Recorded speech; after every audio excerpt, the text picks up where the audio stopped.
Hello. जैसे मैंने आपको पिछली वीडियो में बताया था डबल एंट्री सिस्टम के बारे में कि डबल एंट्री सिस्टम क्या है। तो उसमें क्या करते थे हम कि डबल एंट्री सिस्टम में क्या बताया था आपको कि हर एक ट्रांजैक्शन के दो एस्पेक्ट्स को आइडेंटिफाई किया जाएगा, देखा जाएगा कि दो एटलीस्ट दो अकाउंट्स उससे अफेक्ट होंगे, एक को डेबिट एक को क्रेडिट किया जाएगा। तो उसी डबल एंट्री सिस्टम के आगे कंटिन्यूटी में जैसे मैंने बताया था उस वीडियो में कि डबल एंट्री सिस्टम के क्या रूल्स हैं उसके बारे में आने वाली वीडियो में करेंगे।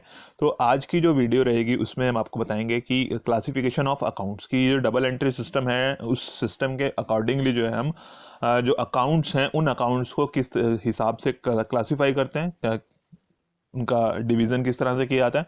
और क्योंकि जो टाइप ऑफ अकाउंट है उस टाइप ऑफ अकाउंट के अकॉर्डिंग ही उसके ऊपर जो है वो रूल अप्लाई होता है डबल एंट्री सिस्टम का, कि उसको डेबिट किया जाना है या क्रेडिट किया जाना है। वो डिपेंड्स कि उसका जो टाइप है वो किस टाइप का अकाउंट है, तो उस टाइप के अकॉर्डिंगली उसके ऊपर वो रूल अप्लाई होगा। तो पहले हमें आइडेंटिफाई करना पड़ता है कि वो अकाउंट किस तरीके का है, कौन से अकाउंट में आएगा, कौन सी कैटेगरी में आएगा, और उस कैटेगरी के हिसाब से उसके ऊपर रूल अप्लाई होगा कि वो डेबिट किया जाएगा या क्रेडिट किया जाएगा, क्योंकि हर एक टाइप ऑफ अकाउंट के लिए अपना जो है वो रूल है। तो बहुत घबराने वाली बात नहीं है, बहुत सिंपल सी क्लासिफिकेशन है और उसके सिंपल से रूल्स हैं। बट अगर कहा जाए तो ये आपका बेस है कि जिससे आपको समझ में आएगा कि अकाउंट्स को किस ट्रांजेक्शन को कैसे आइडेंटिफाई करके कैसे उसको डेबिट करना है या फिर क्रेडिट करना है।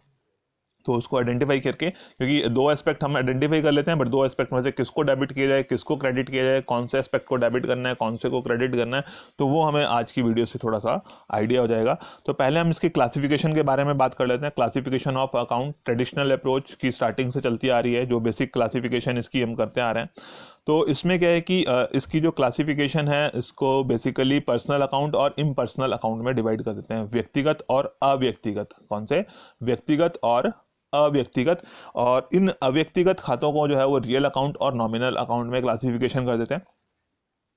और अगर आप चाहें तो इसको इस तरह से भी कह सकते हैं कि जो क्लासिफिकेशन ऑफ अकाउंट है, एक हमारे पास पर्सनल अकाउंट हो गया, दूसरा रियल अकाउंट हो गया, तीसरा नॉमिनल अकाउंट हो गया। तो वो आपके ऊपर डिपेंड करता है कि आप उसको किसी भी तरीके से प्रेजेंट कर सकते हैं। तो या फिर उसको पर्सनल और इम्पर्सनल में क्लासीफाई कर दिया, दो तरह के बता दिए। और इम्पर्सनल में फिर आपने उसको बता दिया कि real and nominal. Impersonal account जो है वो रियल और नॉमिनल अकाउंट हो सकते हैं, या डायरेक्टली भी आप कह सकते हैं कि एक हमारे पास फर्स्ट पर्सनल अकाउंट है, सेकंड हमारे पास रियल है और थर्ड नॉमिनल अकाउंट है। तो इस तरह से उसकी क्लासिफिकेशन हो सकती है। तो पर्सनल अकाउंट क्या होते हैं कि personal account which are opened in the name of any individual, firm, company, institution. तो यानी कि किसी इंडिविजुअल के लिए, किसी फर्म के नाम से, किसी कंपनी के नाम पे, किसी इंस्टीट्यूशन के नाम पे। क्योंकि जो पर्सन है दे may B natural person, they may be artificial person. Natural person का मतलब कि कोई इंडिविजुअल है जैसे दिनेश, मुरारी, तो ये जो है वो आपके नेचुरल पर्सन हो गए। तो जो पर्सनल अकाउंट है, ये personal account natural personal account की, जिसमें जो है वो नेचुरल पर्सनल अकाउंट की इंडिविजुअल है और उनके नाम से वो अकाउंट ओपन किया जाएगा। राजू का, श्याम का, सोनू का, दिनेश का, सुरेश का।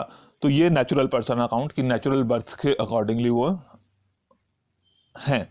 और आर्टिफिशियल पर्सन की जो they are created by law, की लॉ ने उन्होंने लॉ की नज़रों में वो क्रिएट किए गए हैं, लॉ ने उनको क्रिएट किया है।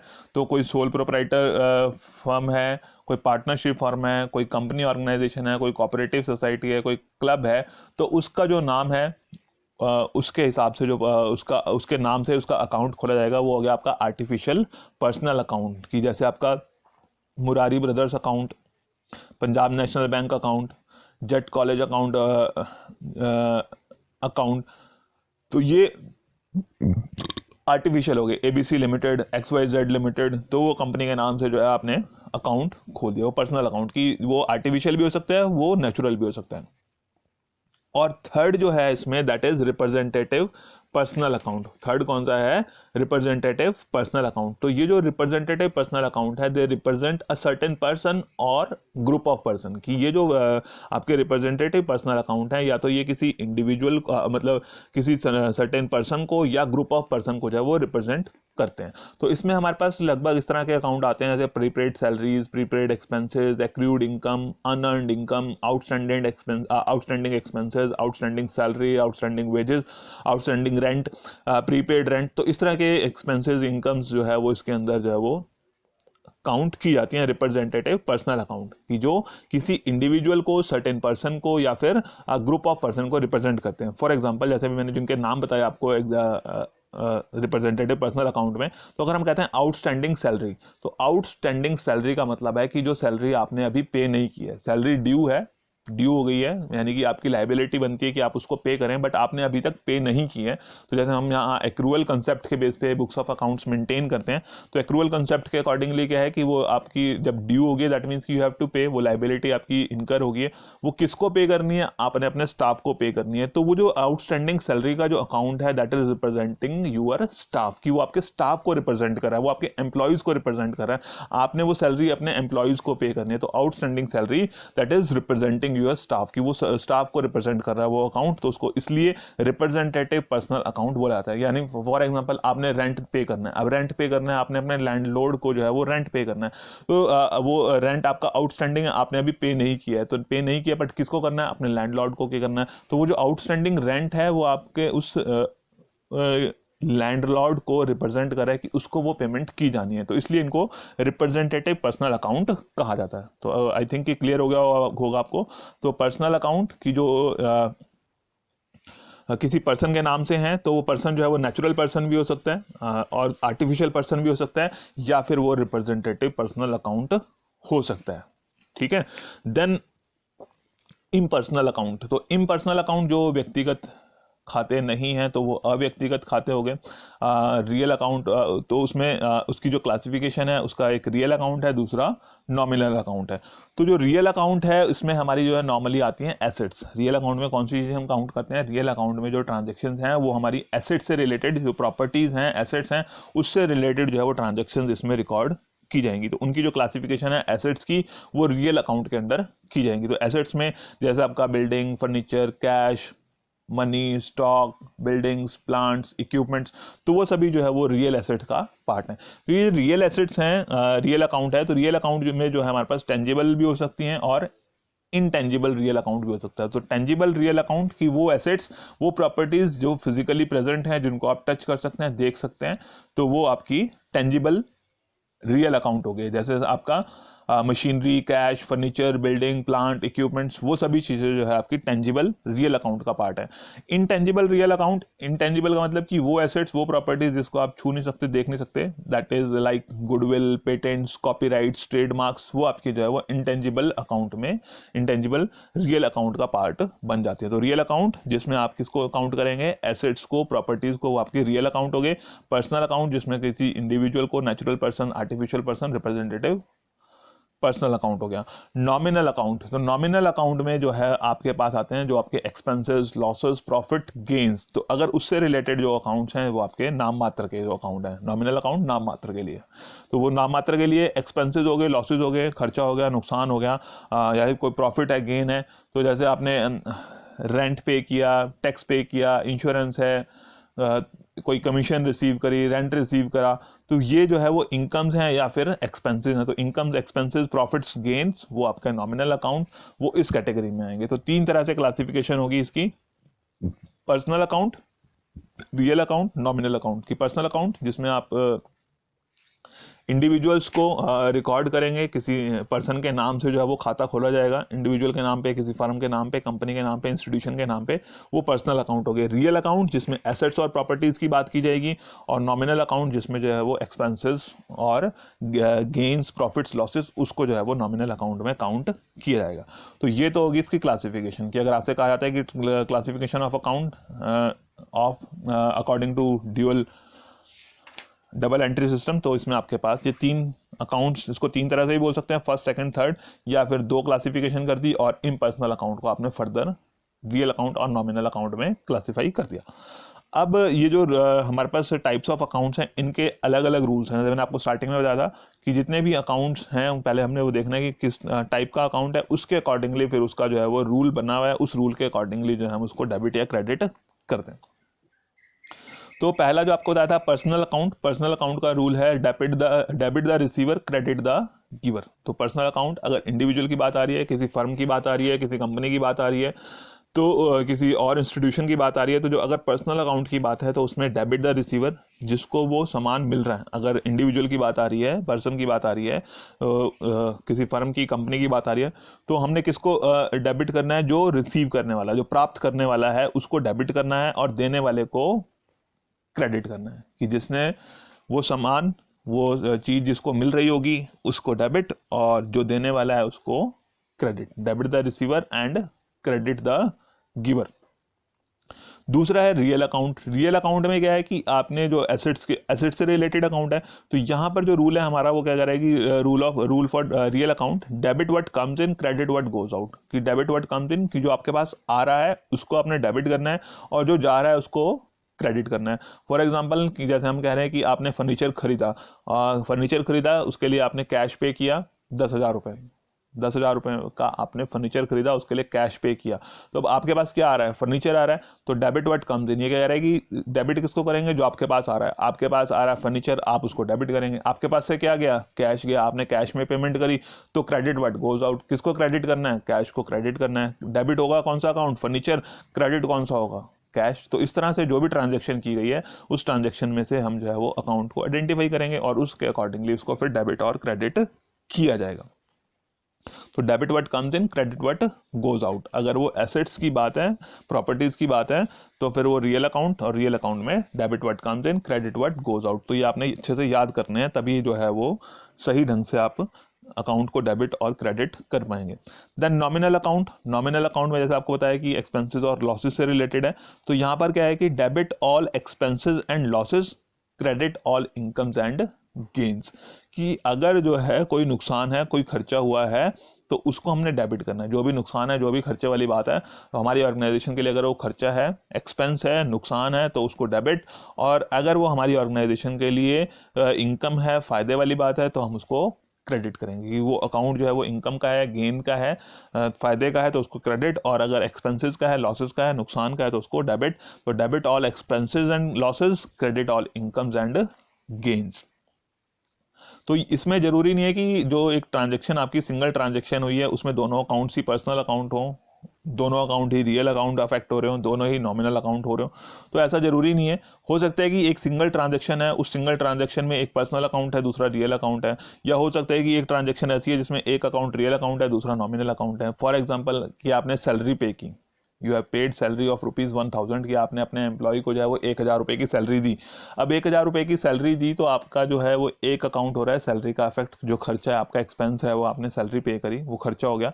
दूसरी तरफ उसको देने के लिए आपको जो है वो क्या करना पड़ा? कैश पे करना पड़ा। तो दो अकाउंट आपके अफेक्ट हो रहे हैं, एक सैलरी और दूसरा जो है वो कैश। तो जो सैलरी है दैट इज योर एक्सपेंस, कि वो खर्चा है आपका, तो आपको पे करना पड़ रहा है, और पे आपने कर रहे हैं कैश में। तो कैश जो है वो रियल अकाउंट है, एसेट है आपकी। तो यहाँ पर जो है कैश के लिए कौन सा रूल अप्लाई होगा? Debit what comes in, credit what goes out. तो जब आप सैलरी पे करेंगे तो कैश आपके पास से जाएगा, तो यानी कि क्रेडिट किसको करना है आपने? जो आपके पास से जा रहा है, कैश आपके पास से जा रहा है, तो कैश को क्रेडिट करना पड़ेगा। बट दूसरी तरफ क्या है? सैलरी है, और सैलरी क्या है? एक्सपेंस। तो एक्सपेंसेस के लिए क्या कह रहा है कि debit all expenses and losses. तो यानी कि सैलरी को डेबिट करेंगे और कैश को क्रेडिट करेंगे। तो एक अकाउंट डेबिट हो गया, एक अकाउंट क्रेडिट हो गया। तो 1,000 रुपीज से आपने जो है वो सैलरी को डेबिट किया, कैश को क्रेडिट किया, आपकी एंट्री जो है वो कंप्लीट होगी। डबल एंट्री सिस्टम में ट्रांजेक्शन एक थी कि आपने सैलरी पे की 1,000 रुपये की कैश में, तो उसमें जो है वो दो एस्पेक्ट्स आपने आइडेंटिफाई किए, सैलरी एंड कैश। सैलरी को डेबिट क्योंकि एक्सपेंस है, लॉस है, और कैश एक एसेट है, वो हमारे पास से जा रही थी, तो हमने उसको क्रेडिट कर दिया। तो इस तरह से जो है वो ट्रांजेक्शन में कौन से दो अकाउंट्स, एटलीस्ट कम से कम दो तो होंगे, हो सकता है दो से ज़्यादा भी अफेक्ट हो रहे हो सिंगल ट्रांजेक्शन से, तो उसमें कौन सा अकाउंट पर्सनल है, कौन सा रियल है, कौन सा नॉमिनल है, उसको आइडेंटिफाई करना है।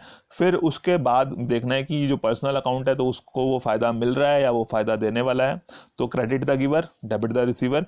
और real account, debit what comes in, credit what goes out. Nominal account के लिए debit all expenses and losses, credit all incomes and gains. उस रूल के हिसाब से उस अकाउंट को फिर डेबिट या क्रेडिट किया जाएगा। और फाइनली एक अकाउंट डेबिट होगा, एक अकाउंट जो है वो आपका क्रेडिट होगा, और डेबिट और क्रेडिट का टोटल जो है वो सेम रहेगा। टोटल डेबिट अकाउंट्स और टोटल जो है वो आपके जो क्रेडिट किए हैं आपने, उनका टोटल जो है वो सेम आएगा। तो ये जो क्लासिफिकेशन थी ये ट्रेडिशनल क्लासिफिकेशन थी, कई बार इससे जो है थोड़ा सा मुश्किल होता है। तो मॉडर्न अप्रोच के अकॉर्डिंग कह लेते हैं, या सिंपल मेथड कह लो आपकी सिंपल मेथड से, या आप जो मॉडर्न अप्रोच है उसके अकॉर्डिंगली जो अकाउंट्स हैं उनको हम इस तरह से क्लासीफाई कर लेते हैं, तो थोड़ा सा समझने के लिए आसान हो जाता है और आसानी से हम उसका डेबिट क्रेडिट को आइडेंटिफाई कर सकते हैं। तो ये वाला मेथड भी आप यूज़ कर सकते हैं। बट इन केस की अगर आपसे पूछा जाता है कि rules of double entry system, तब आपको यही लिखने पड़ेंगे। बट एंट्री रिकॉर्ड करने के लिए अगर आप इसमें इस तरह से उसको समझ के करना चाहते हैं तो इस तरह से भी कर सकते हैं, और ऐसे स्पेसिफिक जो रूल बना है उसके अकॉर्डिंग समझ के कर सकते हैं, तो बहुत ही अच्छी बात है। तो बट अगर सिर्फ आपसे पूछा जाता है कि rule of double entry system क्या है, या रूल ऑफ पर्सनल अकाउंट क्या है, रूल ऑफ रियल अकाउंट क्या है, रूल ऑफ नॉमिनल अकाउंट, तब आपको यही चीज़ें उसमें मेंशन करनी है। बट अगर सिंपली अगर उसको थोड़ा सा और आसान से शब्दों में समझना है तो मॉडर्न अप्रोच के अकॉर्डिंग जो अकाउंटिंग इक्वेशन बेस्ड अप्रोच है, मॉडर्न अप्रोच जो हमारी accounting equation approach based approach है, तो उसके अकॉर्डिंगली हम जो है वो डेबिट क्रेडिट इस तरह से भी कर सकते हैं कि अगर वो एसेट वाला अकाउंट है, अगर वो एसेट है और एसेट्स का जो बैलेंस है वो हमेशा डेबिट बैलेंस होता है, एसेट्स का बैलेंस डेबिट होता है, और लाइबिलिटीज़ का बैलेंस जो है वो क्रेडिट बैलेंस होता है। तो अगर एसेट में इंक्रीज हो रहा है, अगर हमारी एसेट इंक्रीज हो रही है तो उसको डेबिट, और एसेट अगर डिक्रीज हो रही है तो उसको क्रेडिट। कि हमने फर्नीचर खरीदा 10,000 रुपये का, 10,000 रुपये का फर्नीचर खरीदा, कैश में खरीद लिया। अब फर्नीचर जो है वो जो खरीदा हमने, तो फर्नीचर तो हमारे पास बढ़ जाएगा ना, वो एसेट हमारी बढ़ जाएगी, तो फर्नीचर को डेबिट करना है। कैश पे करेंगे, कैश कम हो जाएगा, वो एसेट डिक्रीज हो जाएगी, क्रेडिट कर देंगे, तो फर्नीचर को डेबिट, कैश को क्रेडिट। तो इस तरह से यहाँ से भी जब उसको अगर एसेट में इंक्रीज हो रहा है तो डेबिट, और अगर डिक्रीज हो रहा है तो उसको क्रेडिट। इसी तरह से लाइबिलिटीज, अगर लाइबिलिटीज जो है वो कम हो रही है, किसी ट्रांजेक्शन की वजह से हमारी लाइबिलिटी कम हो रही है तो उसको डेबिट करना है। बट उस ट्रांजेक्शन की वजह से अगर लाइबिलिटी बढ़ रही है, इंक्रीज हो रही है लाइबिलिटी, तो उसको क्रेडिट किया जाएगा। कैपिटल अकाउंट, कैपिटल के बारे में आपको पता है, व्हाट इज कैपिटल?